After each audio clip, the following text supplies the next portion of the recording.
Hey, what is happening, everyone? Welcome back to Retro Games Reloaded. My name is Dom, and today we are back with Double Dragon 3.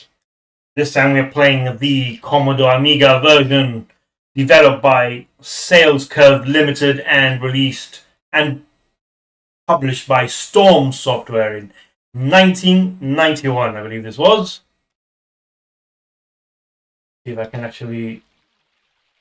There we go. Get that out of the way. So cool. Hope you can all see it on screen. This game looks much closer to the arcade original than any of the other home conversions we've done so far, especially the Game Boy. And well, the Game Boy was actually, to be fair to the Game Boy version, it was actually quite close to the arcade within the limited hardware. But obviously the NES game, nothing to do with the arcade, apart from some story elements and some gameplay mechanics. But this is a proper conversion of the arcade. I mean, just by looking at the title screen there, you can see. So let's see. The Technos Japan, 003, Rosetta Stone. Yeah. Programming Greg Michael. Graphics by Ned Langman. Sound effects by Steve Snake. Music by Andrew Barnabas. So, and here we go. We're going to let it run so you can take in the full title screen. Look at that. Beautiful. Looks great, actually. Looks great. So, hoping for a semi-decent conversion of the arcade with this one. So, right, here we go, man. Here we go. Let's do it. And Jimmy went on a journey to complete their martial arts. On their return home 2 years later, they met a fortune teller. That face lied to you. You find the Pharaoh's head has stones. Then go to Egypt. There you will find the world's strongest enemy. But beware, no one has come back alive. Thinking, huh? Oh no, Stu, sorry to hear that, mate. Looks like you've got a bit of a cold or something going on, no?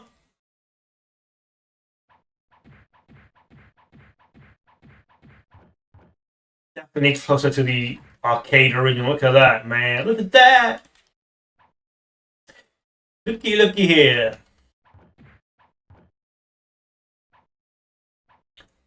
Bum bum.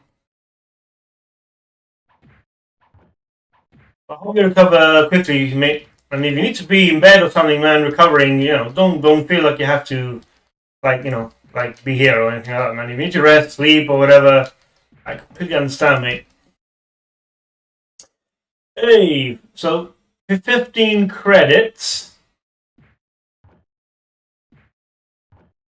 And here, but I lost a credit already.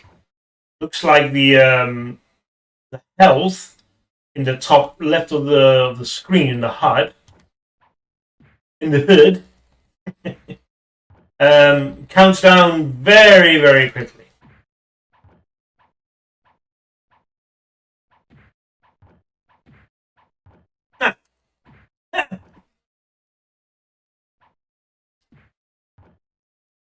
Now you need to move out of the way, because otherwise... okay, you're tough. I know you're tough, man. That's 2 credits gone already. Oh, wow. Okay. I can tell this game is going to be as hardcore as the original arcade version. I'm trying to remember back in the heady days of the 90s. I believe I had a cover disc with Amiga format. Well, you only have jump kicks, really. I mean, one thing you can't do, I'm losing a lot of health. One thing you can't seemingly do is just stay on the same level all the time. Because they'll kick your ass. There we go. Okay, let's investigate what abilities Billy has. He can't dash. I don't know why you wouldn't implement a dash. So just the fire button by itself is punch, forward, and fire is kick.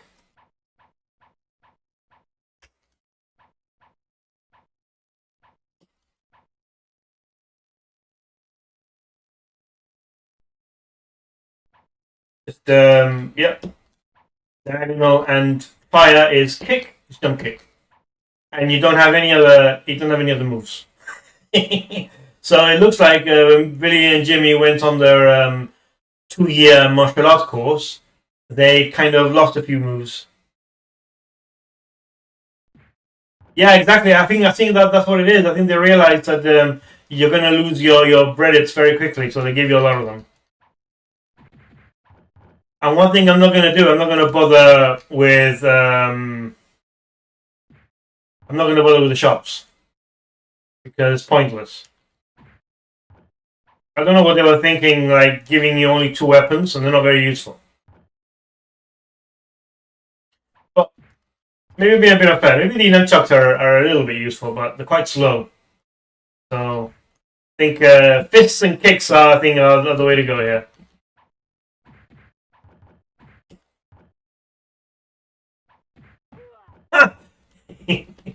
He tapped me on the way over, so there we go. But it does look great, actually. Looks like the graphics are taking advantage of the Amiga's capabilities, man. Dig it. So I'm pretty sure I had this on a cover disc, a demo of this on an Amiga format magazine. Do you remember Amiga format? Because there are PC formats and all that good stuff. I don't keep up with magazines, so I'm not sure what magazines are available right now. The only magazines I buy is basically Retro Gamer. It's the only magazine I buy now. Ha! Think you're gonna get me there, huh, punk? Look at you! Oh, that's cute. Oh, is he holding his balls? I think he's holding his balls when he dies. Look at that. Peace, man. Can't actually jump on the car. Look. On the Commodore 64 version, you had like a dark, blind alley, didn't you? That was pretty dark. Pretty dark. So, here we go. Danger. Liar. Don't move. Keep out. Oh! That, so you have to get in with your kicks. Ooh, missed ya. Didn't miss you there, buddy. I think it's three bikes as usual. So, here we go. And they're not as hard to kick off the bike as in the Commodore 64 version, which is quite good thinking. Good thinking, computer. So yeah, I'm pretty sure I had a demo of this on the in one of the Amiga format cover discs. I must have played it, but I have vague memories of playing it, but you know, they may be fake memories. I'm not sure. But I do remember seeing it on an Amiga format issue. So I've already lost like 5 credits, man. Yeah, that's it. Get out of there, man. Get out of here. Get out of town. Oh, you're still alive, prick. Hey, Jimbo is gonna come here any minute. Keep out. Hey, look at him. What happened to Thomas the Git on the wall? Or did I miss it? I think it's there. Come on, Jimbo. I think he's quite easy this one. Ooh, yeah. Oh, he got me there, didn't he? So yeah, I think the health seems to run out quicker in this version. So I don't know. I mean, they could have made your health not count down as quickly as it does, and giving you less credits. So the way they balance this game in inverted commas is they give you tons of credits, but your health runs down very quickly. So they could have made the energy run down slower and giving you less credits. I don't know. Oh, it's got a leather jacket. It's like a flame decal on the back. That's pretty cool. He does look like he's fit in a Mad Max film, though, doesn't he?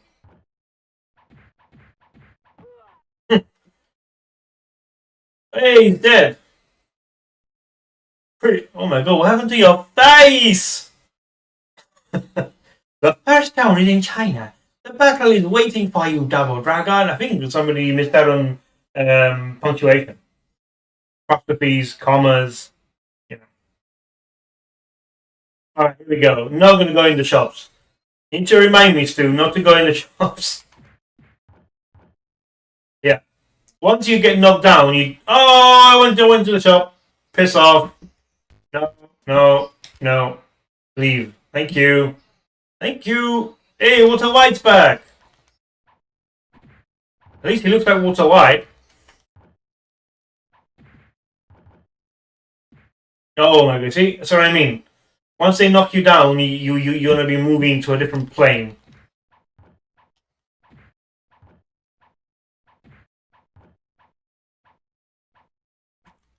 Oh, you bastard these. Yeah.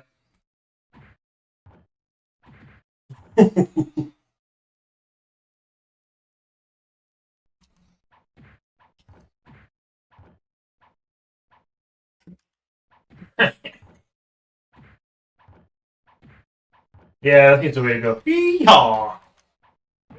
There's a bit of screen tear. Looks like there's a bit of screen tear. What happened to what happened? Oh, look at the forest in the background. What the hell?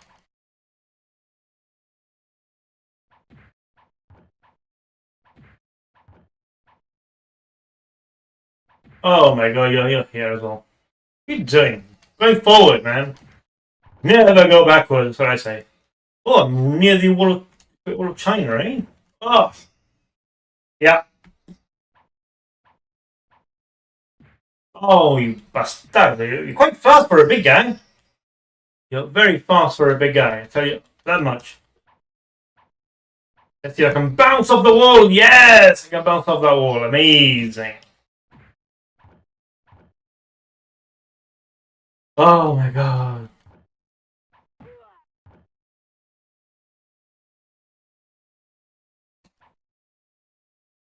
Oh man, oh man. Let's jump off the wall. Oh, I love the jumping off the wall, man. We do it more often, actually. No, that's not bouncing off the wall, Billy. Let's go. Oh, yeah. Guarantees victory, man. That's what it does. No. Yes, Billy. My god, how many lives do you have?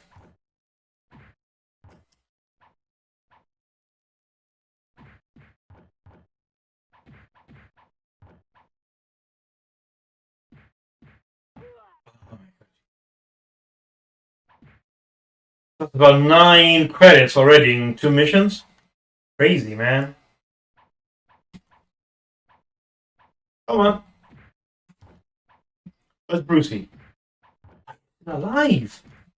Oh my god, okay. You have to be dead. Perfect. Thinking. What do you think? You will have to kill me first before you touch the stone, man. Don't touch the stone, dude. No.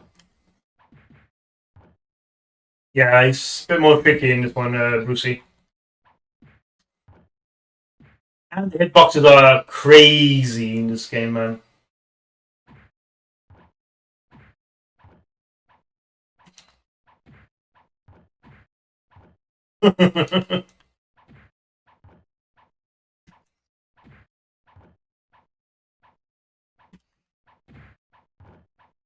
That was pretty good, actually. I like that. I liked it.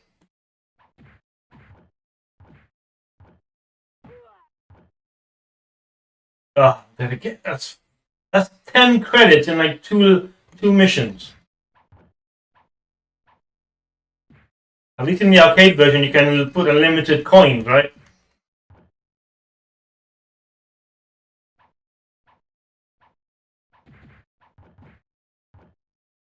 Now, Billy, how can that hand chop just kick your ass, man? Come on!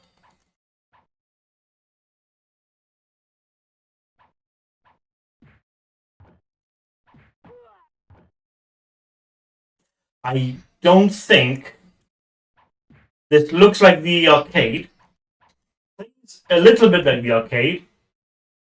Is worse than the arcade. And thanks for the reminder, mate. I think I went to one already, but never mind.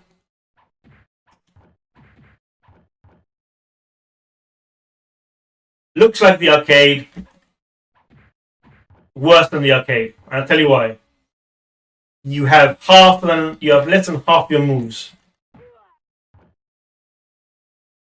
In fact, apart from the punching and the kicking, there's not much else that you can do. You can't do the dashing, you can't do jack. You can't do the stomps. Can't do.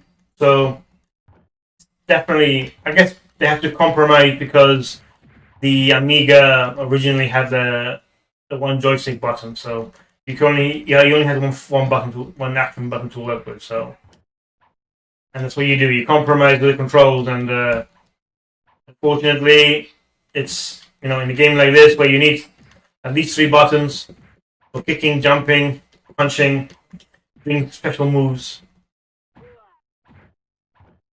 I mean, the one thing I find very surprising about this version in particular,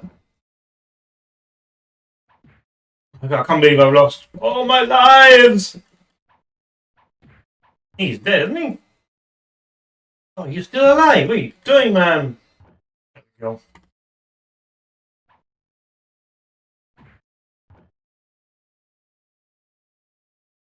How many lives does he have? He's got more lives than a cat, this guy. Oh, it came up, did it? How is it? How's the GTA update? Is it a good one? Is it a good one? Yay! Oh, this China mission was very, very hard. Very hard. Let's see. Got 3 credits left, so we'll see how we do.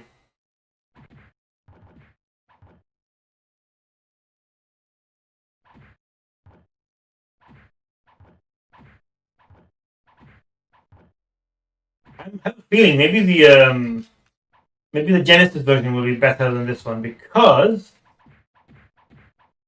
the Mega Drive has 3 buttons, so you might get more of the arcade style controls back. I'm hoping anyway. Oh, you Batman! They're very, very jump happy, aren't they? I'm dead again. And I think we've already established that Japan is the hardest level as well. So yeah. Hey, don't play dead, man.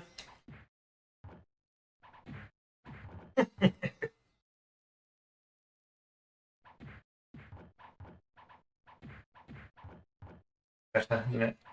Oh, maybe these guys are better with the actual kick. Interesting. Okay. No, I'm not going backwards. Oh my god, you're there.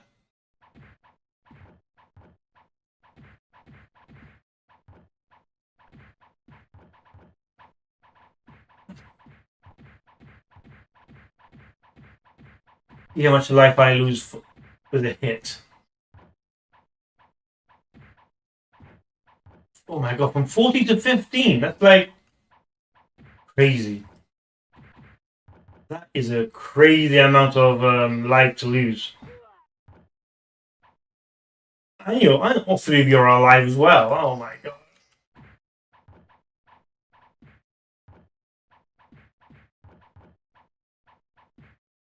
Yeah, this is going to be the end of my playthrough, I think. Or at least this playthrough.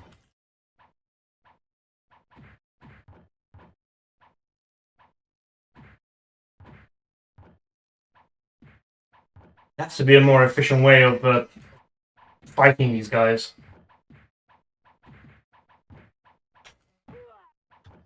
No, and I'm dead. Game over, man! Game over!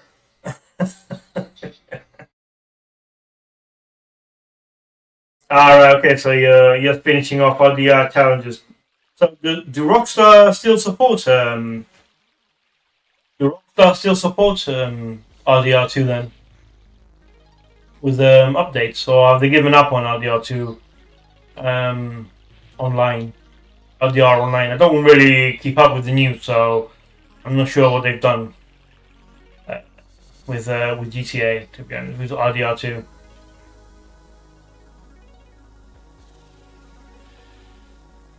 All right.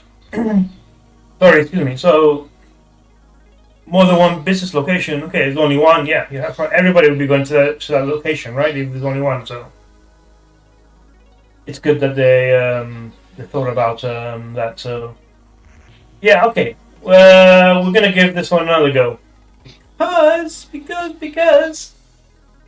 try and get to. I think it's the same as always. Japan in this game is the sticking point.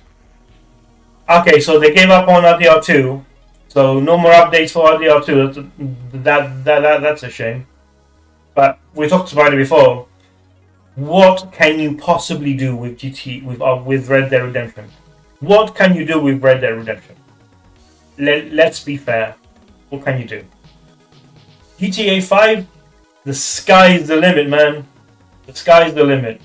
Yeah, one location would have been a bit silly, because everybody in the lobby would have gone to that location. So I'm glad they thought about that as well. So yeah, wondering when the one thing I'm wondering is once GTA 6 comes out, if they're gonna stop GTA Online on GTA 5 and move it over to GTA 6, or whether they're still planning on supporting GTA 5. If I was Rockstar, if I was Sam Houser, I would probably want to. Continue GTA 5 online as much as possible, and then also have GTA 6. Obviously, GTA 6 will have to be its own beast, its own lobbies, its own DLC, and stuff like that. So, but if I was the top brass in Rockstar and Take-Two Interactive, which I guess are the true owners of Rockstar, Take-Two, they handle the business side. I will keep GTA Online going because it's a cash cow, man. They make so much money. I'll tell you a secret about Rockstar. About the CEO of Take-Two Interactive. It's a rumor. It's a rumor, so take it with a pinch of salt. But I've heard his bonus, and like being the CEO of Take-Two Interactive, one of the biggest software companies in the world, it's substantial. His bonus is tied to how much money GTA Online makes. That's what I've heard. So take that with a pinch of salt. So okay, we're gonna give we're gonna give this one another whirl. Frame 3. Let's see how we do this time. So yeah, that's what I've heard about Rockstar. So I think I don't play enough Amiga games.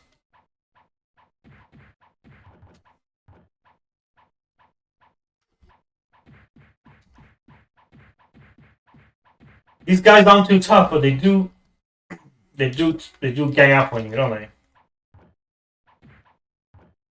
Ha!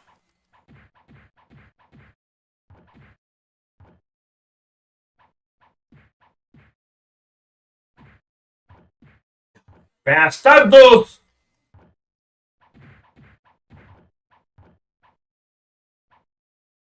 Ooh, can you stomp them actually? Have a look. Well, I've already lost a bloody coin. Are you bloody serious?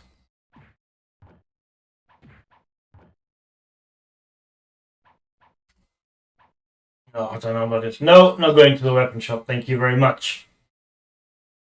Wait, yeah, you can see there's a bit of screen tear. So don't know if that's in the original game or whether it's just the emulation that's doing a little bit of screen tearing. I don't know. My laptop can handle Amiga. Amiga is a very difficult system to emulate, actually, now that I think about it. I'm lucky I use a particular website where they bundle the Amiga ROM into exe so you can execute. I'm not going to say the name of the website. You'll be able to find it by yourself. But so whenever I can, I just find the exes, the executables basically, and it just and run the BAT files, and then the emulator is just inbuilt into the actual package. So see if I can. Oh bollocks!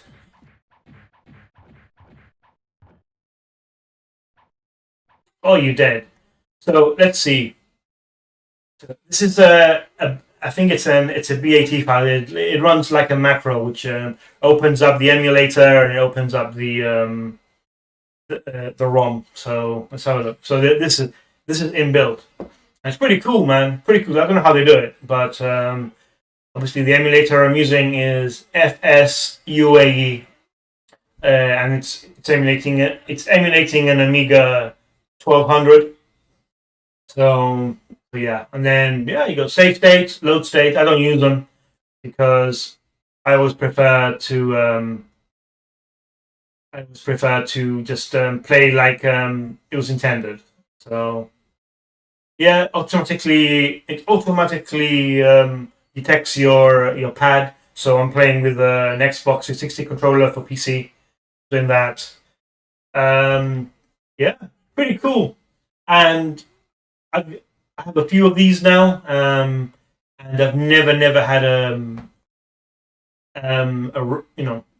ROM hang or crash. So very good. So there we go. No, I'm gonna receive. There we go. That's it. Okay, so the back button is pause, and then actually the start button is to bring up the menu, and then you can close it as well. So there we go. I think I've lost a lot of time in this one. So, but yeah, the Amiga emulator is very hard to use. The normal one. First, you need to find the ROMs, which aren't terribly difficult to find. And then what you need after that, you need to find the kickstart, the BIOS basically. They've got kickstart. So each Amiga model has a different. Oh, it killed me. The bike killed me. Bloody heck with the bike, man. That's not trying to do that to me, mate. Where are we? Ooh, I thought it was gonna get me there. So yeah, you need to find the ROMs, the ADFs, which are the Amiga ROMs are called ADF. They're basically rips of the floppy disks, the 3.5 floppy disks that the Amiga used. The Amiga used, I think it's single density. I think that there's the 1.4. If you can believe it, the Amiga disks they used to. No. Oh my god, bloody hell. That's what I want. I want to kick your ass. No, what are you doing?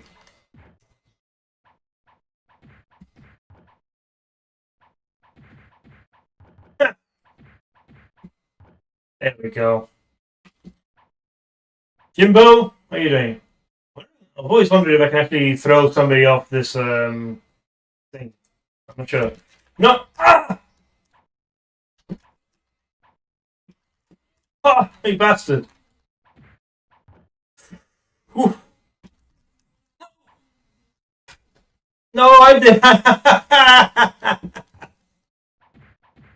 Alright, it's better to just like kick his ass like that. So.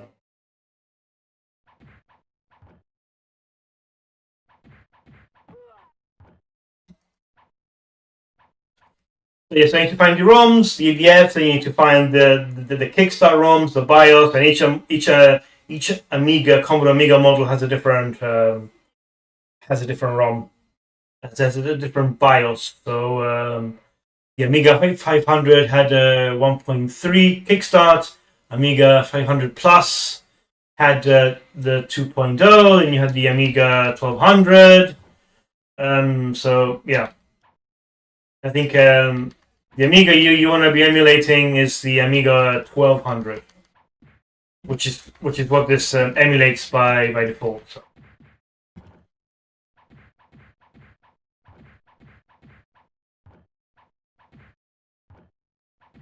I think if there's no need to actually, I think if there's no need to jump, then don't jump. I think it seems to be the very interesting actually. That's interesting. I'm dead anyway, but yeah.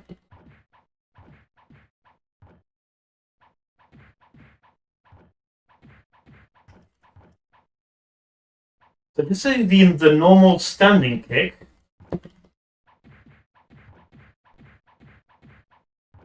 The normal standing kick actually is actually quite good against the. Oh, actually, let's see. Let's have a look. Come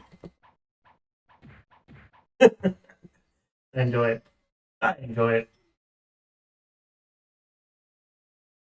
So I'm doing better. I'm in China with 10 credits. So yeah. Jimbo Bimbo. Well, Jimbo Jones. I think that's the guy with the beanie from.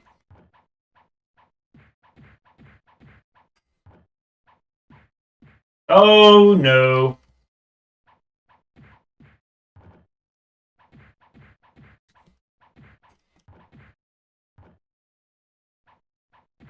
Yeah, I think that's actually a good thing. Look, see, look, he tried to jump.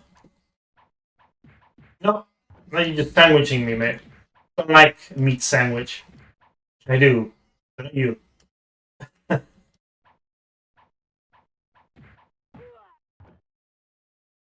Oh, I died again, man. No, definitely doing better. Look, let's try with this guy. This guy. Do me like a karate chop.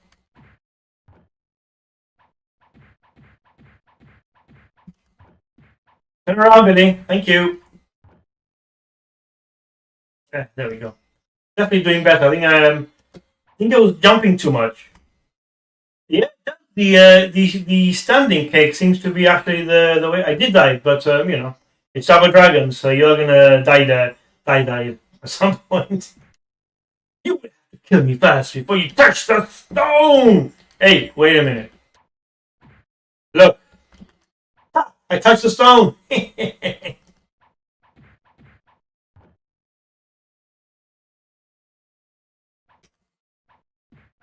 No, Billy. No, where are you jumping, Billy? You idiot.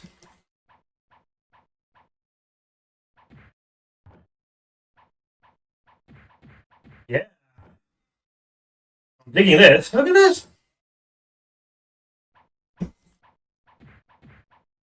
Definitely, this kick is the way to go. Look at that.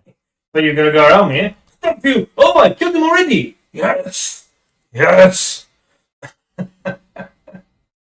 Japan! Japan with 8 credits! Yes! Yeah, this kick is the way to go. Look at that!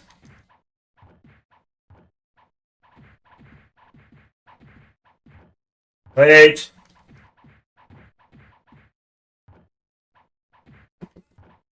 No. Turn around, Billy! What are you doing? Hello?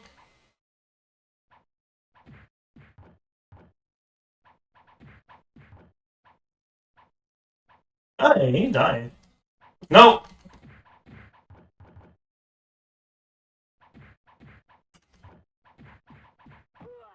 You bastards.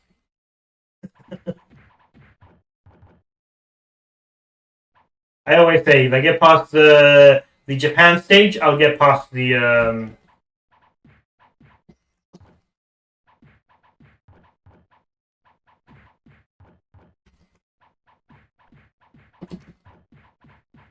Turn around! Jump, Billy, jump! I'm dying. Oh my god, it looks like a credit in like 2 seconds.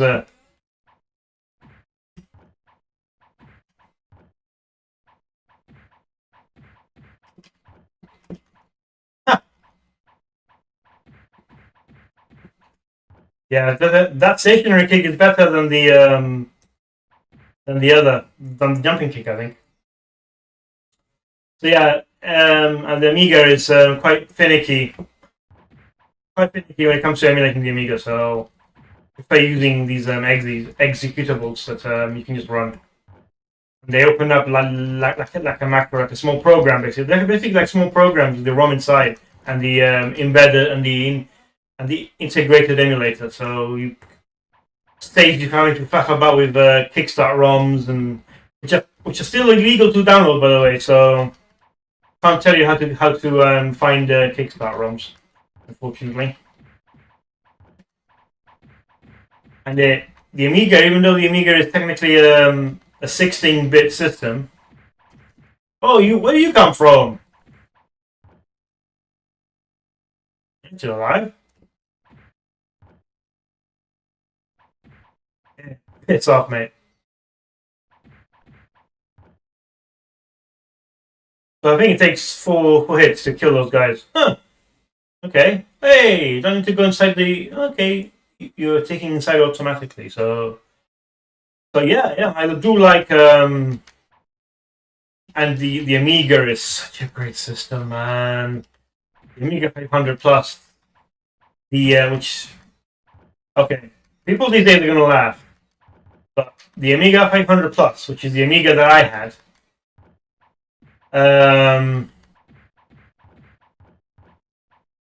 come on, stunt car racer. I don't know, but I don't know about that, Stu. I'm quite partial to Burnout 3 myself.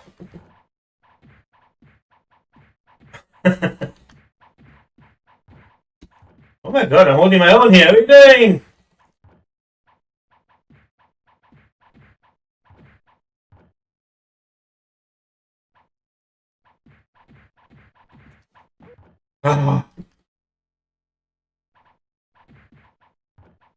Oh, four credits left. Oh my god. Look at that! Bloody hell! Piss off, honestly, piss off.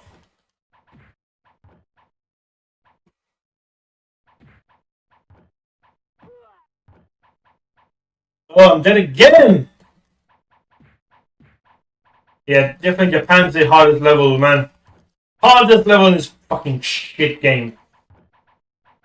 Look at you! Come on, pissed off, Billy! Oh my word! I'm getting this bloody destroyed. Oh my god!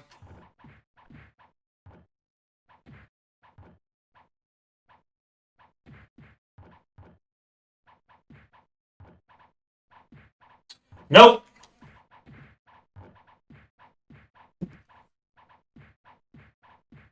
Strawberry and vanilla rolls. Well, I like vanilla rolls. Not a big fan of strawberries.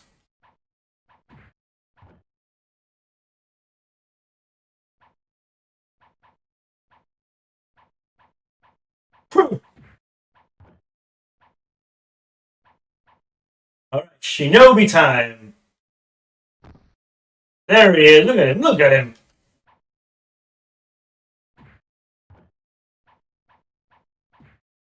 No, Billy. No, no, no, no.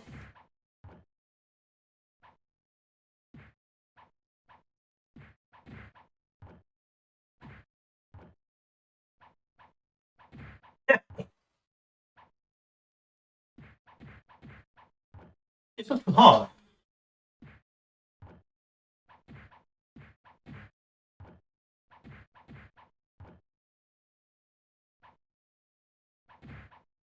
Not too hard. I say that he's killed. Oh, I got one more life left. Shit. Oh, there they are. I don't know if I was going to split there, but no. What is he doing? And you turn around, Billy. Turn around, you idiot. And I'm dead. And I'm dead. Yeah, Ranzu. Yeah, I think he's called Wagyu, Yagu, Ramzu. I don't know. I'm probably butchering that, but that's what it's called. Man, this game is kicking the ass, man. This is definitely more. It's definitely harder than the 8-bit version, that's for sure. The enemies here are relentless, man. Yeah, 812. Yeah, man. Yeah, it's doing alright. That's not me. Not bad at all. Not bad at all. Right, let's do it again. So my first computer, right? My first computer was a Spectrum, ZX Spectrum 128K, grey box with the built-in tape deck. That was my first computer, and some of the first games I had were from Mr. Micro, Punchy, Treasure Island, and Disco Dan, and Oh Mummy. So those are my first ever gaming experiences. It was a Christmas, and I think the first video game I ever played was Treasure Island, Mr. Micro. Just kind of like a top-down arcade adventure kind of exploration kind of game. So, and if you look through my videos, you'll see I've done a playthrough of it, and I've done a guide for it as well, in case you want to play it for yourself. So, and that's, to my day, it's one of my favorite games of all time. Treasure Island, Mr. Micro, on Spectrum. It's also for the Commodore 16 and Commodore 64. I think it's for both Commodore 16 and Commodore 64, and I recommend you check it out. Master System, man, I wish I had a Master System still. I didn't. I expect, but you know, can't go wrong with a Specky, man. You can't go wrong with a Specky.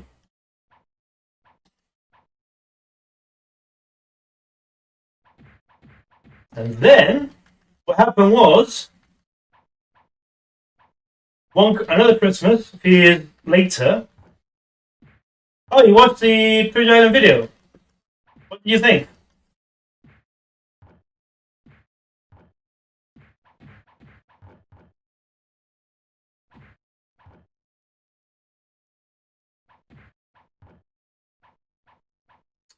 Bloody hell, man. These guys, they like to gang up, don't they? Well, I mean, I guess that's how they call them a gang. They like to gang up on people, man.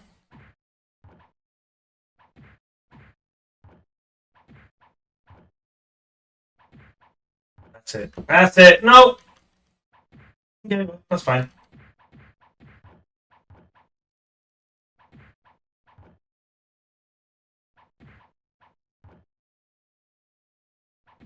Much easier when there's only one dude. Yeah. Then years later, I got Oh yeah. I think you can only use one cutlass at a time. So once you use a cutlass, that's it. You need to pick up somebody else's. You need to either pick up a cutlass that's lying around.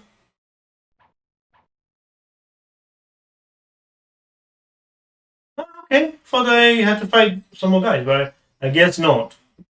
13 credits. Pretty cool, man. Pretty cool.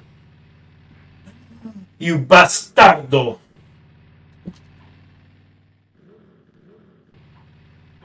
Boom. At least they explode here, the bikes. They don't just vanish. Come on. Boom. You did as well. 2 or 3 here. I don't remember.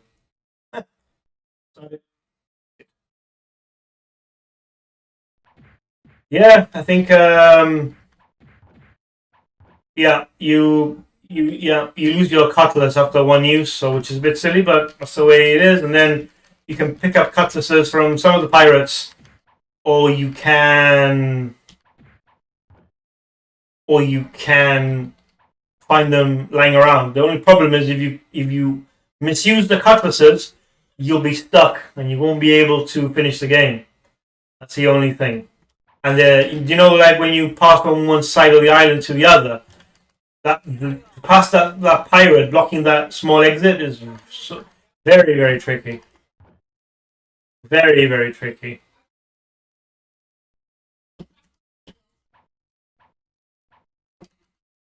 Oh, you bastard! Ah!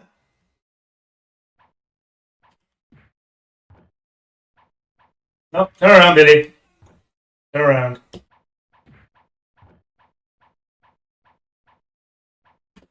Well, trucks don't explode, really. Only in films do trucks explode.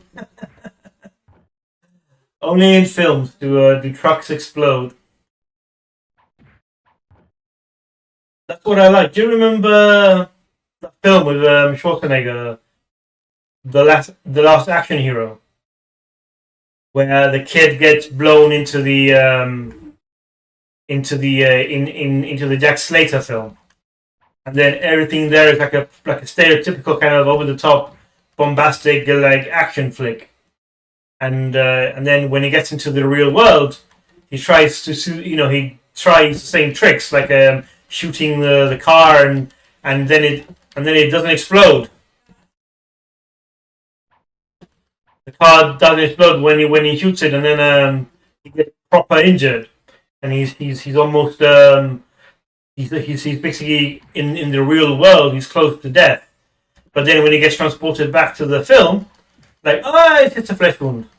So I like how that film kind of pokes fun at the action tropes.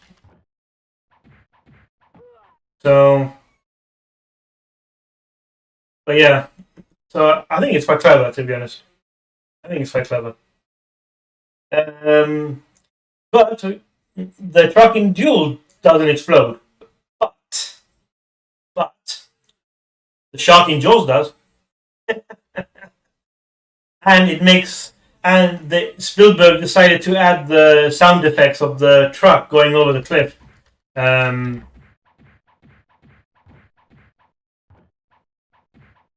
I have to kick him so many times, man. Come on.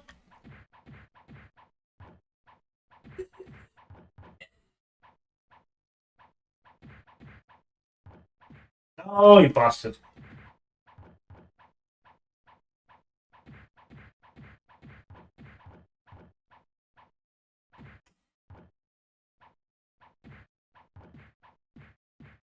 You know, I'm actually talking about the shark exploding at the end of Jaws. Spoilers for anyone who hasn't watched Jaws. You know the show MythBusters? They actually tested what would happen if you actually shot an air tank, like an oxygen tank with a rifle, like Sheriff Brody does at the end of Jaws, and basically the oxygen tank it wouldn't explode like it does in the film. At the worst, it would just bounce around the shark's mouth, probably pissing it off even more. But it wouldn't make the shark explode. So yeah, that's definitely a myth that was busted. But to be fair, Spielberg knew that the shark wouldn't explode, like in real life. He knew it, but Spielberg reckoned that if the audience was engaged enough and they were following the story up to that point, they would forgive the inaccuracy of the shark exploding, even though it wouldn't in real life. But, yeah, don't mind, man. It's just a kick-ass moment with like a kick-ass one-liner, man. Brody, man, picking out the the one-liners. I love it. You son of a bitch. Jules as well, the guy who follows Quint around, the little old fisherman dude. I think that's funny, man. Following him around, but then he doesn't go on the adventure at the end. Maybe because there's not enough space in the. Maybe because there's not enough space in the boat for that guy. I think that's funny. But what is it? Quint got some of the best lines. What's that thing where he's loading stuff on the boat, and then he says like, here lies the body of Mary Lee, died at the age of 103. For 50 years she kept her virginity. Not a bad record for this vicinity. Yeah, well, yeah, man, you would. But I think what's scary about Duel is that you don't know why the guy's doing it, right? Sometimes it's scarier when you don't know the motive for the crime. I think that was the one of the good things about the original Alien was that they don't have to explain the space jockey or where the alien came from. The eggs were there, right? The aliens were there. One of them burst out of the space jockey's chest, and you don't actually need to know how the alien came to be. And I think it was scarier when it was. I think it's scarier when you have sometimes less is more. So it's scarier when you don't know where the thing came from and you just know what it does, what it's capable of. So I think it's the more mysterious it is, the better it is. So I'll give you a very good example. Halloween. Why is Michael Myers the way he is? Why, like Sam Loomis, his psychiatrist, his doctor, like he's evil, pure evil, right in the shape of a man. That's why it's called the shape, because it's evil. It's pure evil in the shape of a man. So, but then as they go on, Halloween 2 is fine. Halloween 2 doesn't explain that much, really. Like except for why Myers has a hard on for Laurie Strode, right? So, but then Halloween 3, obviously, Season of the Witch. I think it's a guilty pleasure with the Stonehenge plot twist with the masks. 3 more days till Halloween, and then it's very meta because in one scene they're watching the original Halloween on TV. Then Halloween 4, Return of Michael Myers, which is not bad. It's watchable. But then you get to 5, The Revenge of Michael Myers, and you get to The Curse of Michael Myers. And then you find out he's being controlled by this cult. The Thorn cult. So he's not just pure evil. He's not mysterious anymore. Now he's being controlled by a bunch of old dudes, right, in robes, this Thorn cult. And then you find out he's got like a little rune tattoo on his wrist, Michael Myers, and it takes away from the mystique, man. And so they ruin it.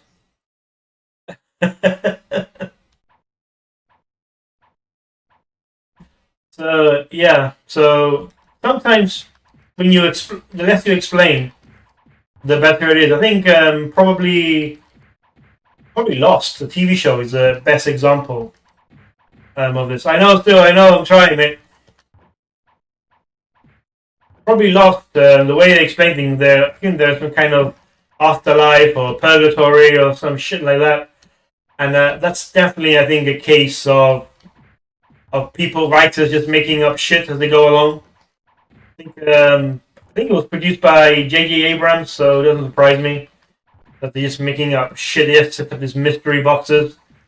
And yeah, and some of the payoffs are like stupid as well. Same with in The Force Awakens as well. I know I'm jumping all over the place, but yeah, I'm just like, so they go to Maskatana's canteen. They go to Maskatana's canteen, and then they find Luke's lightsaber, right? The one he lost in Cloud City when he fought Vader the first time. And then Han Solo says, "Oh, how do you have Luke's lightsaber?" And you're like, And then she says, a good question for a different time. It's like, no. How about you explain it right now, Maz? I think we got 5 minutes to spare, you know? And then it never gets explained. And then it never gets explained. And you're like, this is just plot contrivance, you know? Plot contrivances. So, yeah, I don't know. I think there was in the original script, as I remember, it started with Luke's hand floating through space, still clutching the lightsaber, and then it gets picked up by somebody. I guess it's Maz. Maz picks it up, but I don't know, man. Pretty stupid to me. It's like, what do you have to? And then like Rey touches the lightsaber, and she has a Force vision or something. So I don't know. Like, talk about making it up as you go along. That's the Star Wars sequels in a nutshell. Plot contrivances, plot points that don't go anywhere, plot points that don't actually matter in the grand scheme of things, because things get resolved in a different way. Like, for example, in The Last Jedi, right, which is the last it's the last Star Wars film I ever saw. The Last Jedi was the last film I ever saw. Ooh! Let me get rid of this, guys.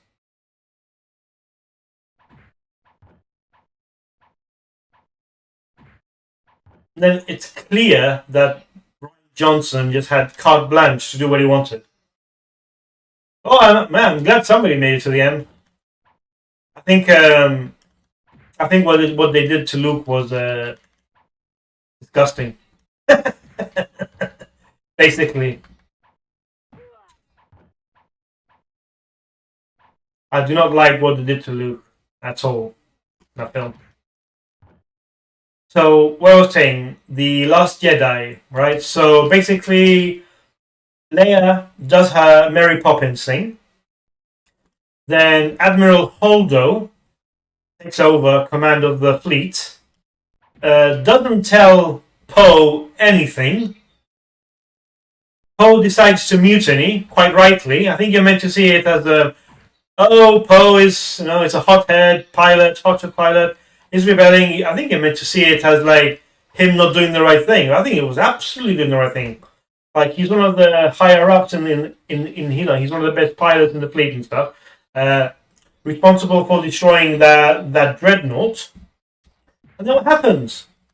Like, Holdo decides not to tell him anything. He rebels, quite rightly.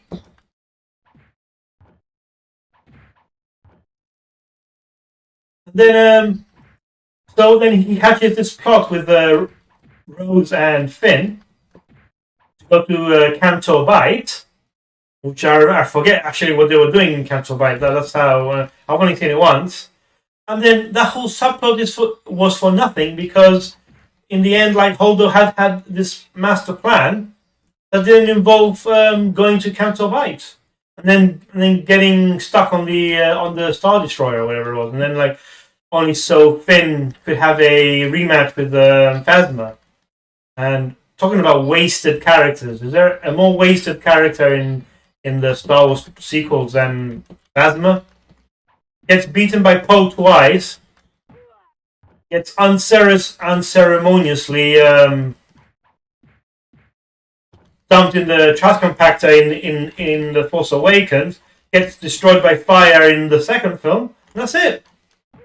I don't think he had was a couple of scenes, really. Okay. I don't think he split in 3 in this one.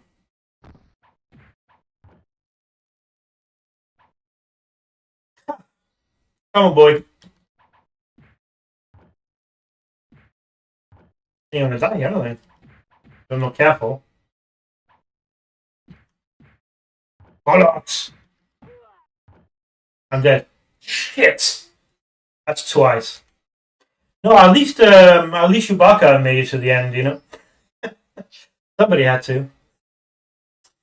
Um, obviously I think because Carrie Fisher died.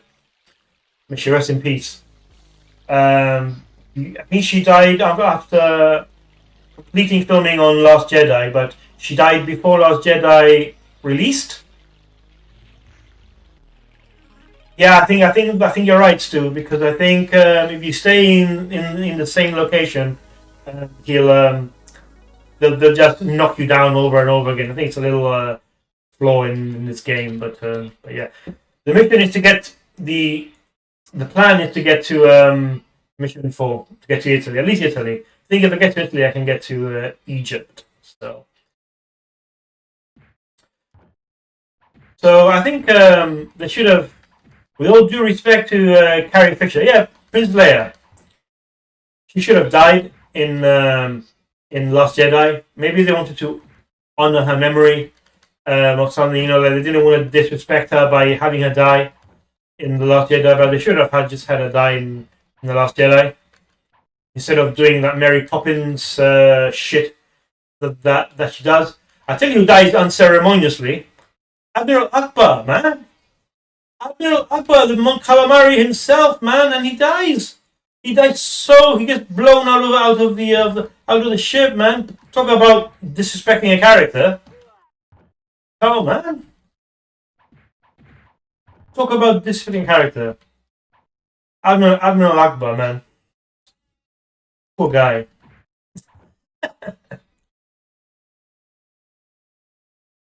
Interesting. I think she was relatively young as well. I think she was like 60. I think she was 60 when she died. I remember she wasn't in that many films comparative to Harrison Ford. She was in The Burbs. Do you remember The Burbs with Tom Hanks about the creepy family who moves in next door, and they think maybe they're the murderers or something. I don't remember the whole film, but Corey Feldman's in it, so she's in that. But then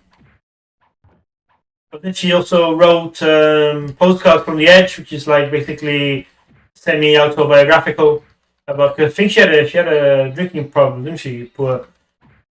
She for a while she had a drinking problem, I believe. So I think some of her writings reflect that. I think so. What's The Burbs? It's all right, man. It's all right. It's like this, It's not the best film ever made, but I think it's Joe Dante. You know Joe Dante, the guy who made The Howling and Gremlins. I think he directed The Burbs, so he's a very good director actually. Joe Dante. Piranha. Seen Piranha? That's one of his his 1977 Jaws ripoff about genetically mutated piranha that run amok in a lake, and then the Piranha 2, Cameron's first film as director, although I believe he was fired after 2 weeks. Piranha 2. Anyway, Joe Dante, he directed The Burbs. So very, very interesting,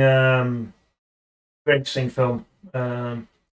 Early Tom Hanks vehicle. So yeah, but then she became a really good script doctor, I think. There we go. She became a script doctor.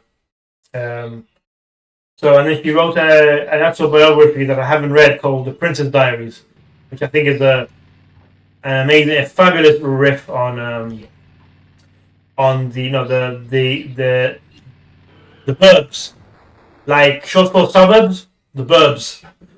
Although talking about the burbs, that's a 1960s Hitchcock film, The Burbs, which you should also check out, with Tippi Hedren and Rod Taylor, about a sleepy Maine town that gets overrun by murderous birds for no reason.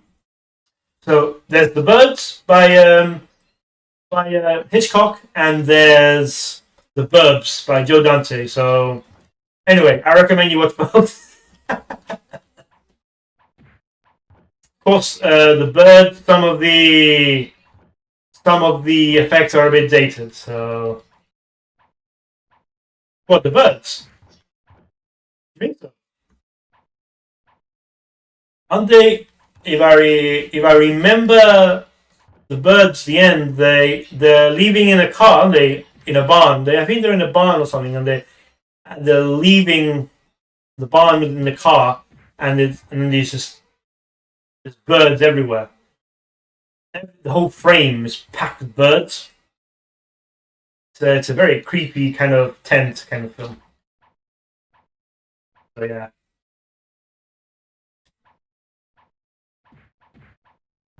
There you are, my friend.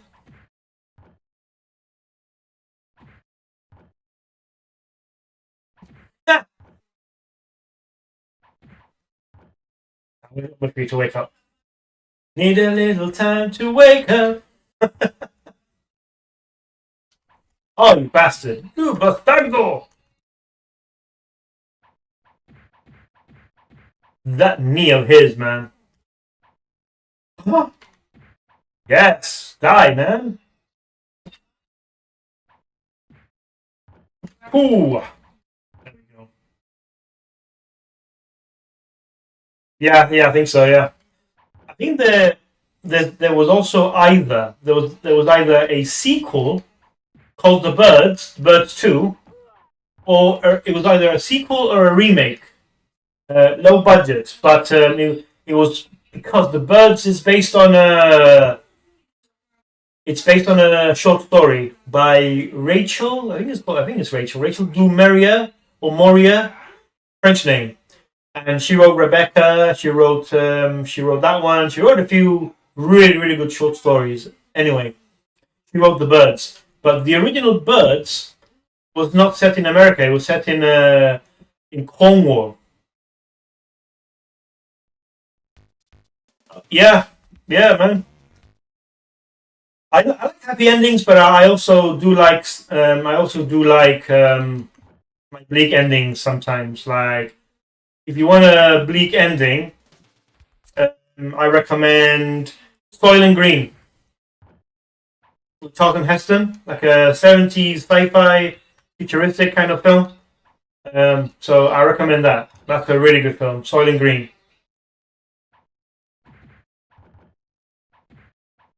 So the Birds. So it was either a sequel or a remake, but it was closer to the original story because it was set in Cornwall, where the story is set. So Hitchcock just transplanted it to Maine, like New England, basically. No chops. I know. I'm sorry, man. Sorry, dude. Hey, old dead. Oh yeah. Woohoo! Jump! Oh my god, I love that wall jump, man. Let's do it. Come on. Come on. Ooh, yeah. Do it again. Let's do that again. Ha! Ooh. Oh my god. No! No!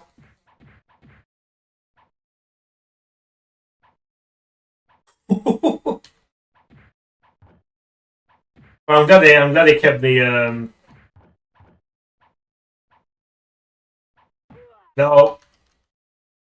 There we go. Birds, man, but the birds. Joe Dante, man, such a good director, actually.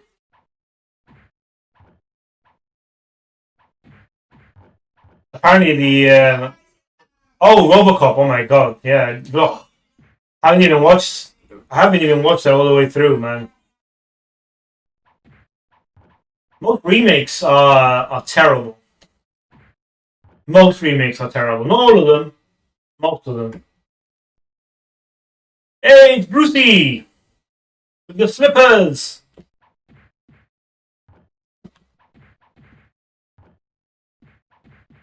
Oh my god, kicking me ass here.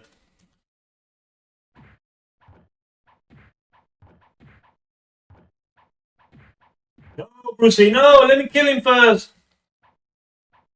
Let me kill somebody first.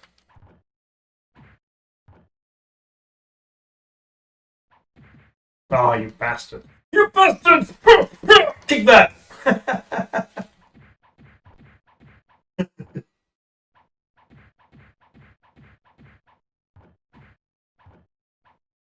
trying to think. I only seen, like I said, I've only seen bits and pieces of the RoboCop remake. Not seeing all of it, so. But by all accounts, it's a very watered down version of the original. I mean, let's face it, they weren't gonna make it R-rated like the original.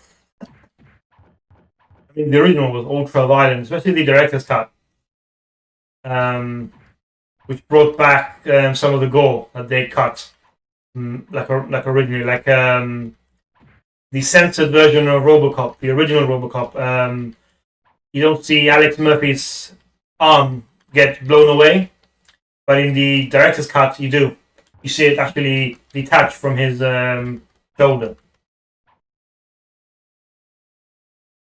Don't jump here, jump! Woohoo! Yes!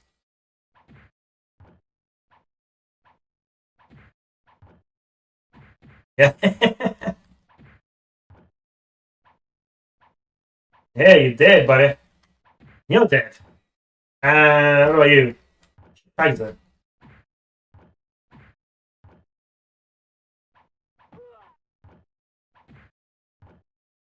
Oh, nice. I killed him. Hey, double whammy, double kill.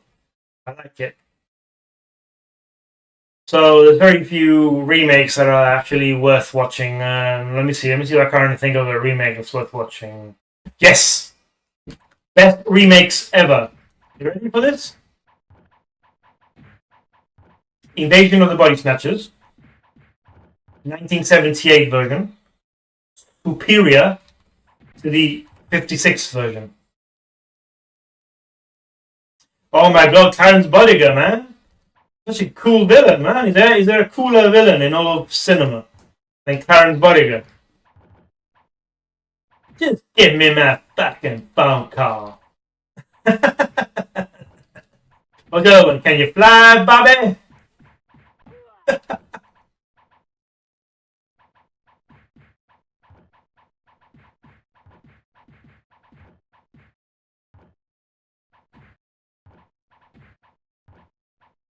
Can you fly, Bobby? A new toy. Can I play? Come on, the Tigers are playing tonight. Never miss a game. Dick Jones runs the cop. You're OCP. OCP runs the cops. You're a cop. Did you ever wonder why, when they do the demonstration, the Ed 209 demonstration in the boardroom, why they chose live ammunition? And why they didn't program a fail-safe into Ed 209 to stop him doing what he did?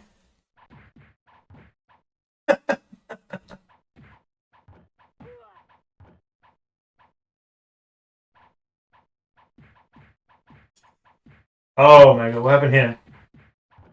No, I didn't want to jump there. I wanted to do that. Wanted to do that. We'll give the man a hand.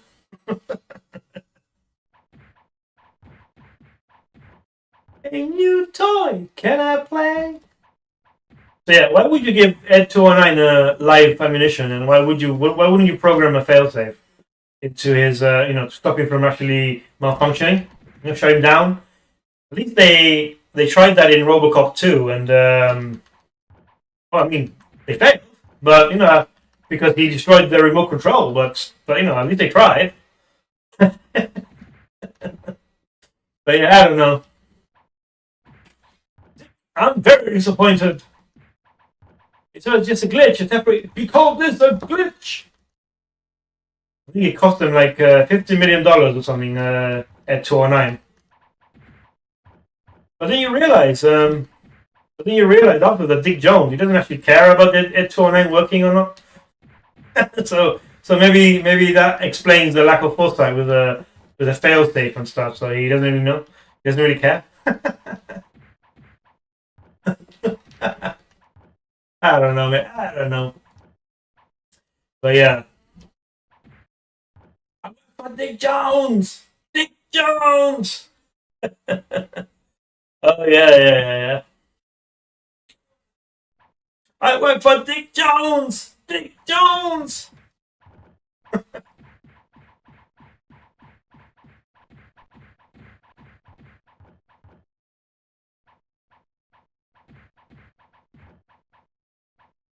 Yeah.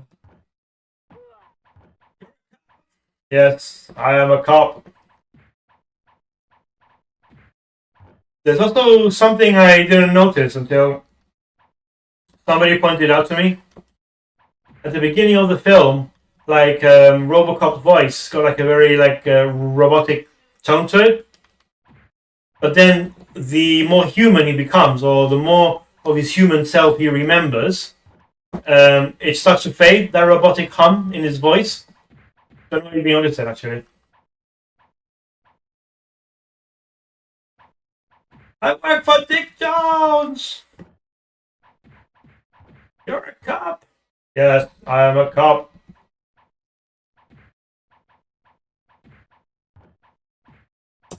Folks. He was wearing face paint. I think he was wearing face paint actually. No, I noticed. So let's see. Best remakes of all time. The Fly, 1986. Jeff Goldblum. The Thing, 1982. John Carpenter. Invasion of the Body Snatchers, 1978. Philip Kaufman. Those are three of the best remakes ever done. In fact, I would go so far as to prefer them to the originals, because the originals were like 50s techno kind of paranoia thriller, science gone wrong. You know, like a lot of stuff in the 50s was about atomics and stuff, like atomic weapons making animals become really big. Like Tarantula, there was one about scorpions, them, the one with the ants. And then obviously you had like this kind of thrillers, horror, like The Fly, where science gone wrong as well. The Thing from Another World, Alien Invasion.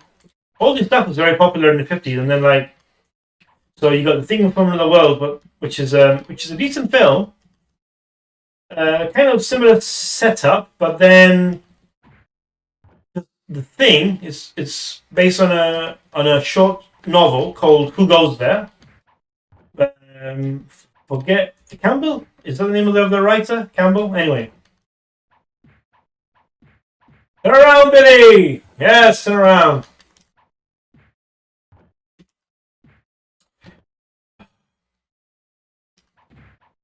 That's it.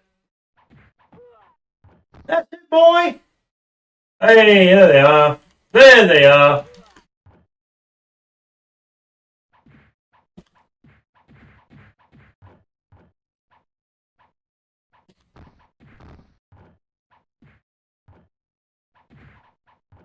No, I wanted to punt kick them, not jump. God! Oh my God! Clear! Up! I'm dead.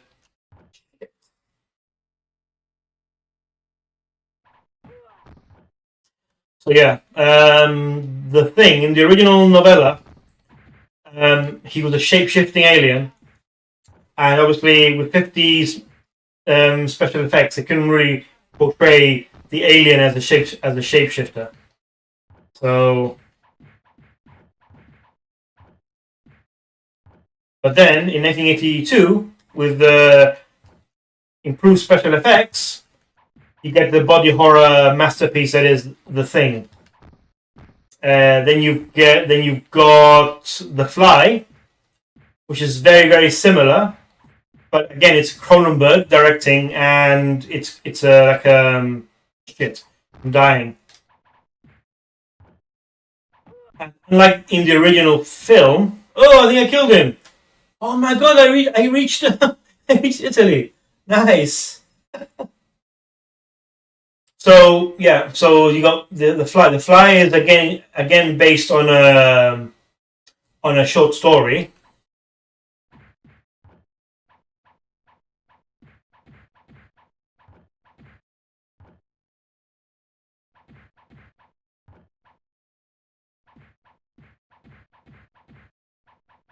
One thing I don't understand is why am I not getting?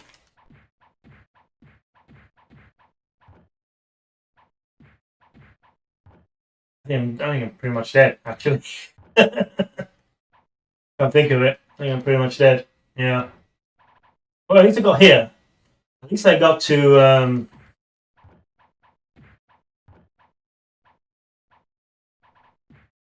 Yeah. Don't know which level is more boring, this one or China. Anyway, I died. Hey, at least I got to Italy. That's pretty cool. So yeah, The Fly, based on a short story from about the guy experimenting with teleportation, and then his head and arm. Yeah, a fly gets into the telepod, and when he comes out of the telepod, he's got like a fly head and a fly arm, and for some reason he's still got his human brain, even though he switched places with a fly head. So I don't know why he doesn't have the fly mentality from the beginning.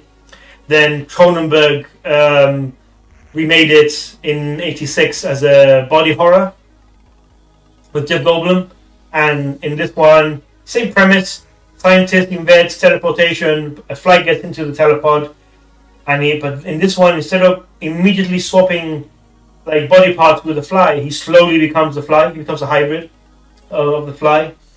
So very, very good body horror. And then you've got Invasion of the Body Snatchers, which is based on a short novel called The Body Snatchers. Jack Finney wrote the original book. I'm actually reading it right now, and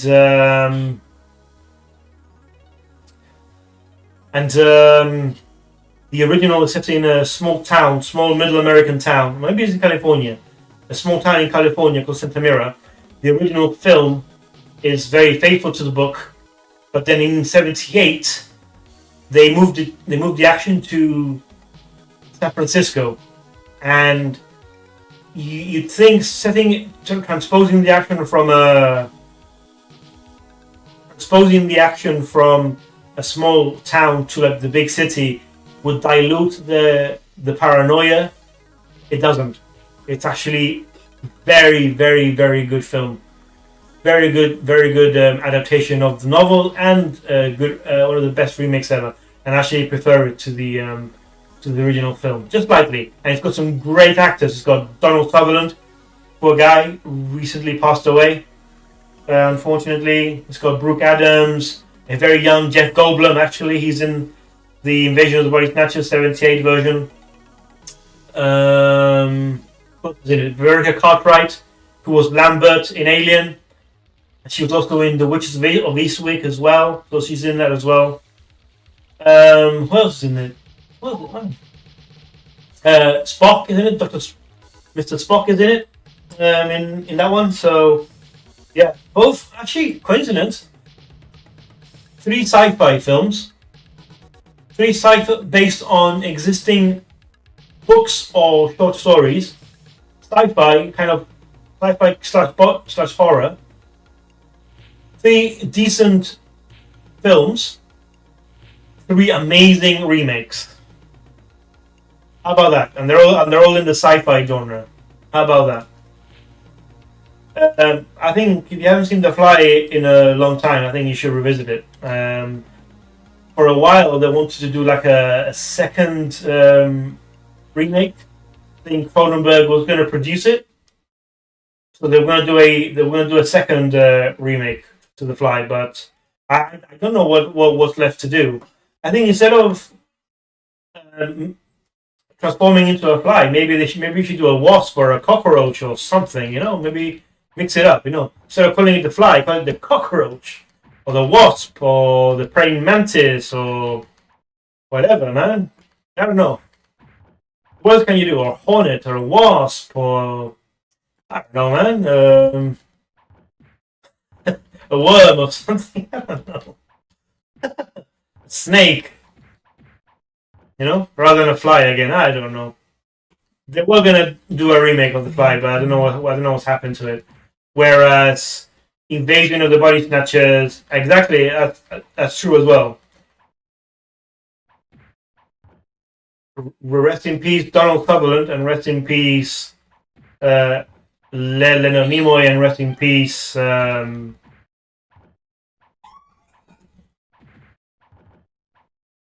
was an episode of Buffy, Buffy the Vampire Slayer, where she fights a mutant praying mantis. It's like teacher, who's actually like a giant praying mantis.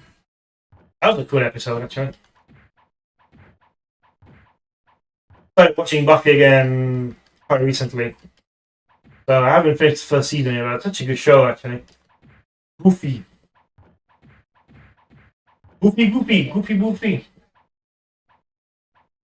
It's really interesting because I don't know if you know, but originally Buffy the Vampire Slayer was a film starring was it Donald Sutherland? Hey, actually, it might have been Donald Sutherland. Buffy the Vampire Slayer with Kirsty Swanson. She was Buffy. Luke Perry, again, poor guy. Rest in peace, Luke Perry. He's also passed away. Poor guy. Plays the love interest, and then you've got Rutger Hauer, plays the vampire. Lothus, I think it's called. Lothus. Anyway.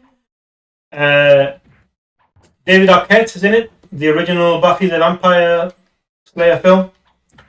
So, basically, again, it was written by Joss Whedon, but apparently they changed a lot of his script, so which he obviously wasn't very happy about. So when he did his show, he made sure to do it exactly like he wanted. But anyway, the point is that the TV show Buffy the Vampire Slayer is basically acts as a soft reboot because it subtly acknowledges the events of the film. Yeah, it was. Yeah, but subtly, the show makes it clear that it's a sequel to Time Over. Hey, actually, I even got through that with all my credits until actually the timer ran out. Anyway, so the series acts as a sequel to the film because Buffy is already the Slayer and she knows her destiny as the Vampire Slayer, which she doesn't at the beginning of the film until Donald Sutherland's character brings her up and makes her aware of her destiny. So, yeah, so pretty cool. So yeah, anyway, point is there's this episode where she fights a giant praying mantis. But if they're gonna remake The Fly, then they might as well. I don't know. Try with a different insect. Insects are yucky anyway, so maybe a mosquito. Imagine a giant blood-sucking mosquito. That'll be interesting. I find that scarier and more disgusting than a fly, to be honest. Even though flies like to muck around in shit. But anyway, the mosquito. I don't know. Maybe the fly has got more ominous ring to it. I don't know. Than the mosquito. I don't know. Come on, Jim. You're gonna die, buddy.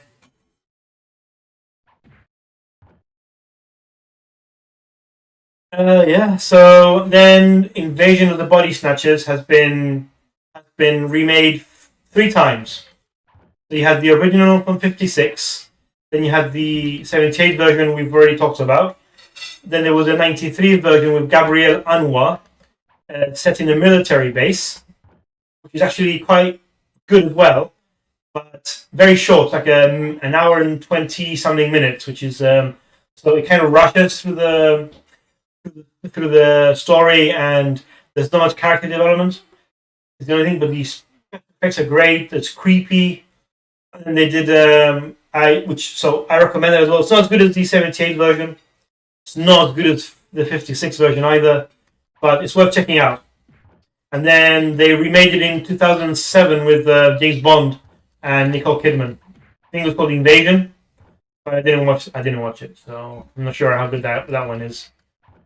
I'm not sure what they can do with the premise at this stage.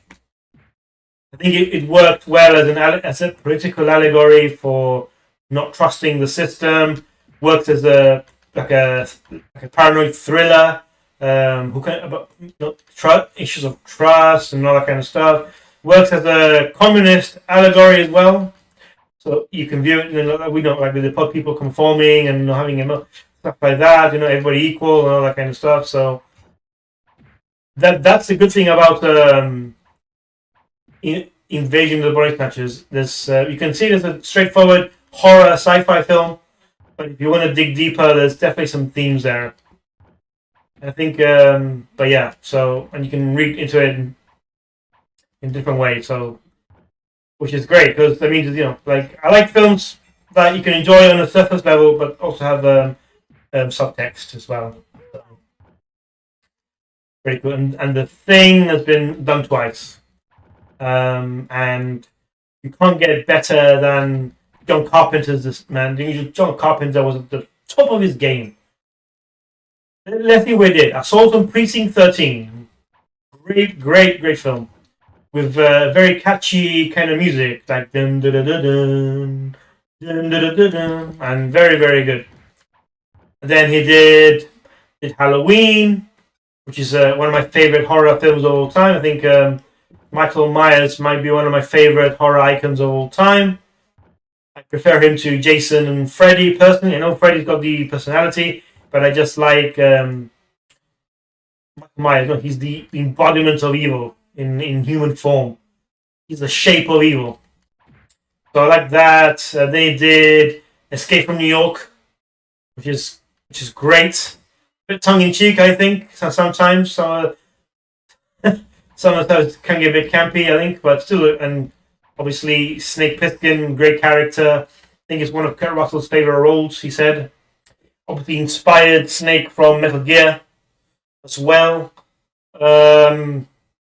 So yeah, and then he did The Fog, which maybe the story isn't as strong as the other films, but the atmosphere in The Fog is absolutely masterful.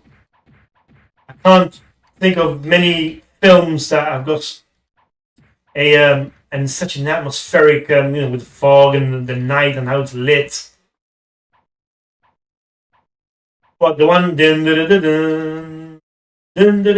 well, if that's the case, then Xenon 2 nicked it because that's John Carpenter. Yeah, that's John Carpenter, first and foremost.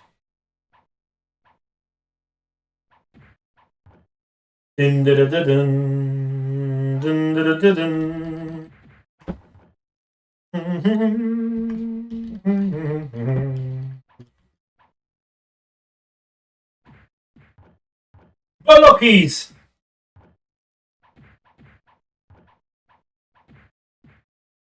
Pissed off, mate. You guys are immortal or something. I don't know. Yeah. I played Xenon 2 actually. I heard it's the Bitmap Brothers, right? But I haven't really played it.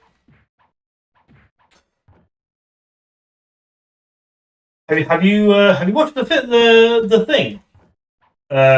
Still, out of curiosity. Because if you haven't, I think you should watch it after this. I think you should watch it after this. Hey, Brucey, here we go, man. 10 credits. Ooh. Yeah, man. Cause the thing, man. Rob Bottin did the effects, and they still hold up the effects today. I think in some shots they had to cut around the effects because they weren't working 100%. But such a good film, man. I heard some people. Well, the thing is the one in the Antarctica, where a group of scientists are carrying out some research, and the thing starts infecting the humans, and because the alien is a shapeshifter, so it hides in humans. So that one, I think maybe It. No, are you thinking about It, the one with Pennywise the Clown? You might be thinking of Pennywise the Clown. You had to kill me, didn't you, bastard? Ugh.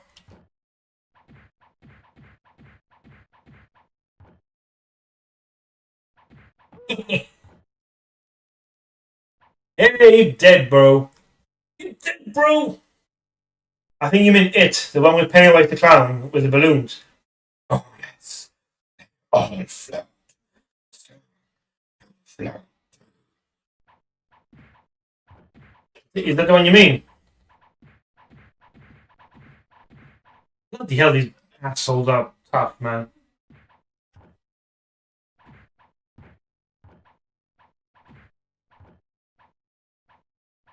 Oh, maybe. No, man, you need to watch the thing, man. It didn't do very well in. It didn't do very well when it first came out in cinemas of the thing because it was competing against ET, and people decided they would rather want to watch a friendly alien than an alien who takes over human bodies. So yeah, definitely this is the hardest mission, 100%.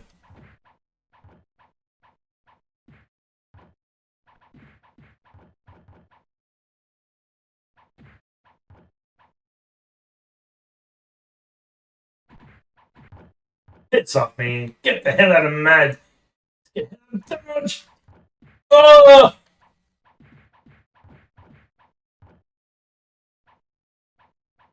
One of you bastards is dead. No, that's what I mean. Like, I think audiences prefer to go and see a friendly alien than a nasty evil alien who hides in human bodies and wants to infect the whole world. So yeah, but it became a cult classic. It was one of the first films I ever owned on VHS. Actually, the thing, and it cost me £5, and I got it from a shop in Croydon, in UK, of all places.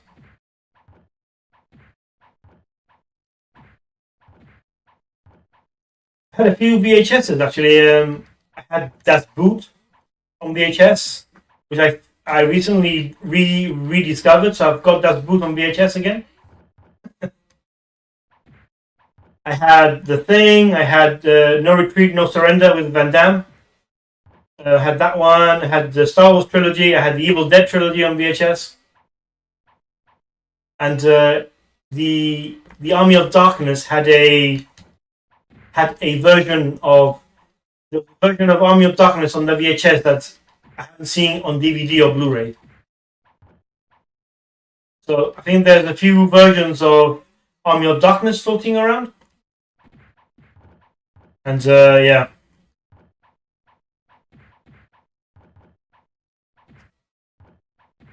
Oh God, when are you gonna die, man?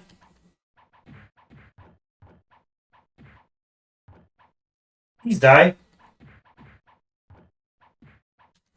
Why didn't you just kick him? Kick him! I've just remembered a remake that you should definitely another good remake. You know the silent film Nosferatu from 1922, one of the first horror German expressionist films. Well, if you haven't seen the film, you will have seen what Nosferatu, the rat like Dracula with the bald head, the big ears, the rat fangs, the misshapen claw like fingers. Anyway, classical horror. They basically an unofficial version of Dracula, made in 1922. Well, Walter Herzog in 1979 remade Nosferatu with Klaus Kinski, mad bad Klaus Kinski, right? One of the most difficult actors ever to have graced the silver screen. But anyway, one of the best remakes as well, and horror. So the original is great, and Walter Herzog directed one of the best remakes. So recommended. And also, if you don't know who Walter Herzog is, he was in The Mandalorian season 1, I think he was. He was the one who sent the Mandalorian off to find Grogu. So that guy, he directed Nosferatu remake in '70s and other films with Klaus Kinski. So Fitzcarraldo, Volchek, Aguirre, the Wrath of God. Some really, really good films, man. And Nosferatu. Anyway, and now they're doing a new Nosferatu film with Stellan Skarsgård. No, Bill Skarsgård. And he plays Nosferatu. He plays the vampire Orlok. Willem Dafoe plays the Van Helsing character.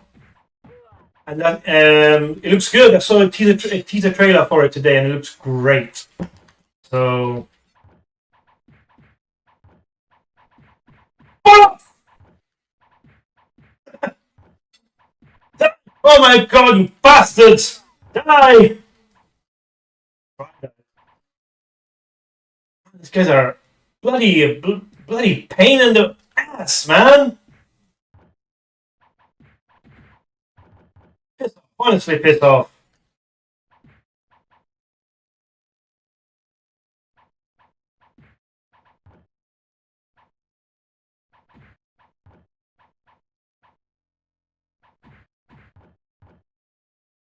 Pissing me off. So that's another remake to consider as well. So yeah, and I'm trying to think of what other remakes there are. Oh my god, come on, Scarface. Originally a mobster flick from the 1932, based on Scarface, Al Capone, basically. So Scarface, Tony Camonte, I think it's called in the original. He's basically an analog for Al Capone. And then Brian De Palma remade it as Scarface, again, 1983, with Al Pacino as Scarface. Tony Montana, Cuban political refugee from Cuba. And that's one of the best remakes ever made, in my opinion. Basically, it follows the same kind of story beats as the original, but transposes Scarface like from New York to Miami, and he's a drug kingpin, basically. That's what it is. And they wanted to remake it again.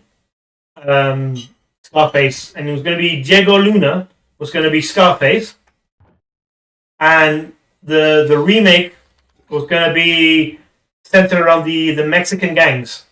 So the first one was the mob, the mafia. The second one was Cubans, the Cuban drug cartel, and the third one was second remake rather, was going to be, and the third remake is going to be the Mexican cartels. So that's going to be very interesting if they actually make it. And I think they wanted Diego Luna to be Scarface, basically. So I'm not sure. I'm not sure if that project is dead in the water or not. But Scarface, I'll pop it on. I mean, it's 3 hours long, but I'll pop it on Blu-ray. It looks great on Blu-ray, and I'll pop it on every now and again. Watch it. Yeah. In this country, first you get the money. When you get the money, you get the power. When you get the power, you get the women. So yeah, Michelle Pfeiffer, one of her first roles. Not her first role. I think her first role was Grease 2. I bet she wishes she could forget about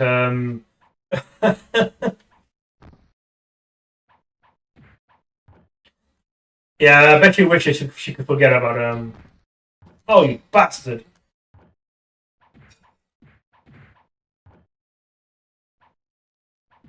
I'm chewing the ass, didn't I? Oh, that's interesting. Hey, there it is. Oh, Yeah.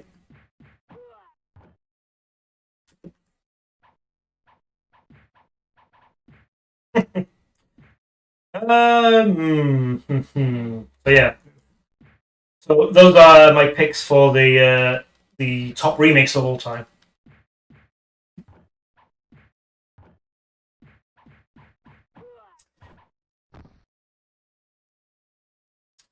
Yeah, got one life left. I'm not sure if I'm gonna make it, but I'm gonna try.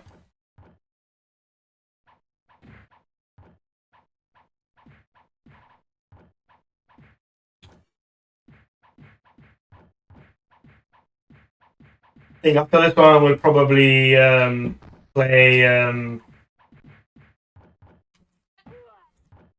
think we'll probably play. There we go. Dead. We'll probably play the Atari ST version of this game, which is probably like the Amiga version but worse music. I mean, the Amiga had a very powerful sound chip for its time. Same as the Commodore 64. The Commodore 64 had a great, sound chip. So let's see. Let's see if we can recap best remakes of all time off the top of my head. Scarface, Nosferatu, The Fly, Invasion of the Body Snatchers, and The Thing. And then you got five top films to watch. So what might be interesting to do would be to watch the original and the remake, one after the other. That might be an interesting thing to do, actually. Now that I think about it. But yeah. Anyway, that's gonna do it for today. That was Double Dragon 3 on the Amiga. Shame we couldn't get any further than the Mission 4. We are gonna play the Atari ST version next. So I'm expecting similar results to this one, but now that we have a bit of practice on this one, maybe we can get a bit further on the Atari ST version. So that's gonna be on Thursday. Then we'll be back on Sunday. We'll be doing the PC version, I think, which is probably going to be like the Atari ST version, but even shittier music, especially with the PC soundboards of those days, which are terrible. And then we're going to be doing the Genesis version. Genesis? Version of Double Dragon 3, and then we're going to move on to a different game. So, and that game is probably going to be X2. So it's going to be this one, Golden X2. Then we're going to play Super Double Dragon. Super Double Dragon was the last game that Technos did before they went bust. So that's going to be interesting. And then we're going to do maybe Golden X3, Revenge of Death Adder. Sorry, we might play the Duel as well, because apparently Revenge of Death Adder is a sequel to the Duel. But the Duel is a fighting game, as the name implies. And then we're going to do Revenge of Death Adder, and we're going to do Golden X3, and then we're going to do Double Dragon Advance. And after Double Dragon Advance, we're going to do Double Dragon 4, I think. Yeah, Double Dragon 4. Why not? And then I haven't thought further than that, so let's see what we play after Double Dragon 4.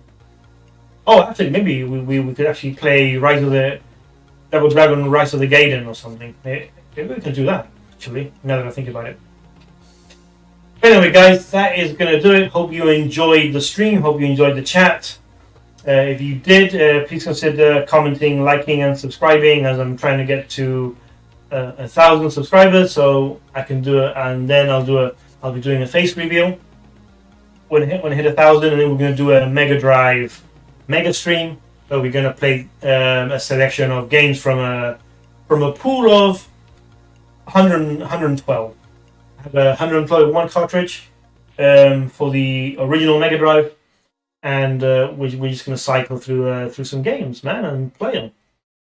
That's probably going to be in the future when I get to 1,000 subscribers, I think, and then I'll do it alongside a face reveal, which will be interesting. So I need to,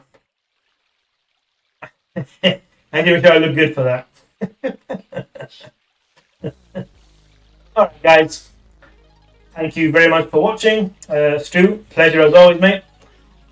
We'll be back on Thursday with Double Dragon 3 Rosetta Stone on Atari ST. Until then, take care of yourself and each other.